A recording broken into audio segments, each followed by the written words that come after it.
बिताना था। दोस्तों याद करवा दो सबको कि श्री राम ने त्रेता युग में सेतु बना डाला था। Greetings everyone, this is Aditi Das and today I am standing here to express my views on one nation, paving the way for Viksit Bharat.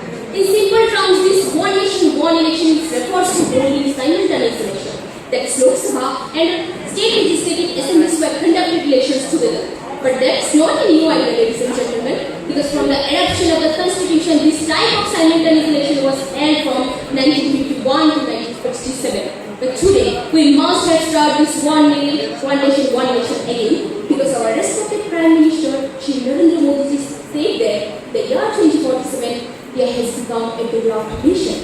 And we all have said most for India 2047. But my question is there any country become a developed nation without having a best economic system? I ask you, ladies and gentlemen, because today somewhere, some part of this country, at every time there is an election. क्यों ना मजबूत शासन के लिए लाया जाए एक बदलाव। जब अखंड है भारत, तब क्यों ना हो एक राष्ट्र एक चुनाव। That is the time to make our voices heard. And according to me, there are some advantages of one nation, one election. Let me explain. Whenever this date of the election is announced, no new scheme, be it state, be it national, be it welfare or healthcare, no matter how urgent can be announced, because election.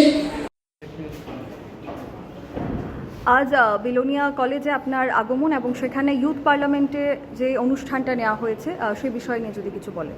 নমস্কার। আজকে বিলোনিয়া কলেজে বিকশিত Bharat youth parliament এই অনুষ্ঠানের শুভ উদ্বোধন হয়। ওইখানে মূলত দুটি কলেজে রয়েছে, আমাদের সাউথ ত্রিপুরা জেলা এবং গোমতী জেলার অঙ্গভুক্ত কলেজ। এখানে 75 জন করে 150 জন এখানে সিলেকশানে এসছে। আজকে এখান থেকে বিকশিত ভারত তাদের ওখানে আমাদের রাজ্য স্তরে যাবে।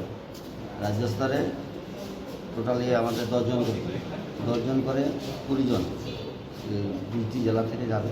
তো আজকে এখানে তাদের যে উপস্থাপনা যা যে রিপোর্ট রয়েছে তারা দেখছে। মূলত আমি উদ্বোধনের যে অনুষ্ঠান ছিল অনুষ্ঠানটি সমাপ্ত হয়েছে। এখন তাদের যে